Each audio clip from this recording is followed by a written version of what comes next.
சார்லிக்கு அவனோட தம்பி ராபின் வீட்டை விட்டு போகிறதே பிடிக்காது. ஆனாலும் அவன் போய் தான் ஆகணும். ஏன்னா அவன் ஹாஸ்பிட்டலில் சைக்கியாட்ரிஸ்ட் ட்ரீட்மெண்ட் ரெகுலராக எடுத்துகிட்டு இருக்கான். சார்லி அவங்க அப்பா அப்பா கிட்ட இதை பற்றி கேட்குறப்பெல்லாம் அவங்க அம்மா அப்பா சொல்கிற ஒரே பதில், நம்ம மூளையில் கெமிக்கல்ஸ் ஒழுங்காக ஓடல. ஆனால் நீ ரொம்ப லக்கி சார்லி, உன் மூளை சீராக வேலை செய்யதில்ல. நீயாச்சும் நல்ல இன்னசென்ட்டான பையனாக இருன்னு சொல்லுவாங்க. ஆனால் சார்லிக்கு இது எதுவுமே புரியாது. அவனுக்கு தேவை ராபின் இங்கே வரணும். ஏன்னா ராபின் இல்லாமல் இந்த வீடே வெறிச்சோடி இருக்கும். அவனுக்கு விளையாடவும் ஆள் இல்லைன்னு சொல்லுவான். எப்போதுமே சார்லி அவங்க அப்பா அம்மா கிட்ட கெஞ்சி ப்ளீஸ்மா ராபின்க்கு ஒரே ஒரு லாஸ்ட் சான்ஸ் தாங்கம்மான்னு கேட்பான். அவங்களும் அதை நம்பி அவனை இங்கேருந்து கூட்டிகிட்டு வருவாங்க. டாக்டரும் ஒன்றும் இல்லைன்னு சொல்லி தான் ராபினை ஒவ்வொரு தடவையும் அனுப்பி வைப்பார். ஆனால் அவன் வந்தால் வீட்டில் நடக்கிறது ஒரே விஷயங்கள் தான். பக்கத்து வீட்டில் வளர்க்குற கோழி நாய் இவங்க கண்ணெல்லாம் கொடூரமான முறையில் குத்தப்பட்டிருக்கும்.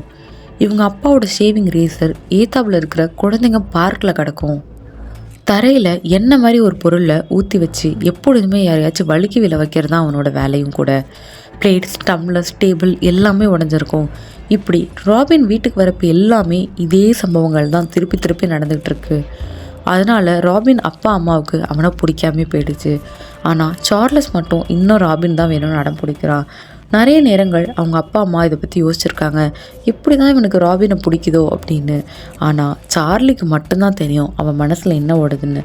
சார்லி என்ன நினைக்கிறான்னா, இவங்க பாட்டுக்கு ராபினை போய் ஹாஸ்பிட்டலில் சேர்த்து விட்டாங்கன்னா இந்த மாதிரி கோழி காலை திருவுறது, கையை திருவுறது, தரையில் எண்ணெய் ஊற்றி வைக்கிறதுக்கெலாம் நான் தானே மாட்டிப்பேன். அவன் வர வரைக்கும் நான் நல்ல பையனாக நடிக்க வேண்டியிருக்கு. இதே அவன் இருந்தால் நான் எல்லா தப்பையும் செஞ்சுக்கிட்டே இருப்பேன்ல.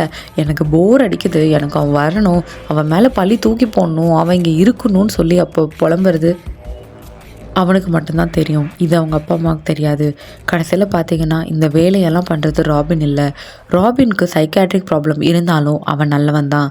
ஆனால் இந்த வேலையெல்லாம் ராபின் பேரை வச்சு சார்லி தான் பண்ணிக்கிட்டு இருக்கான்.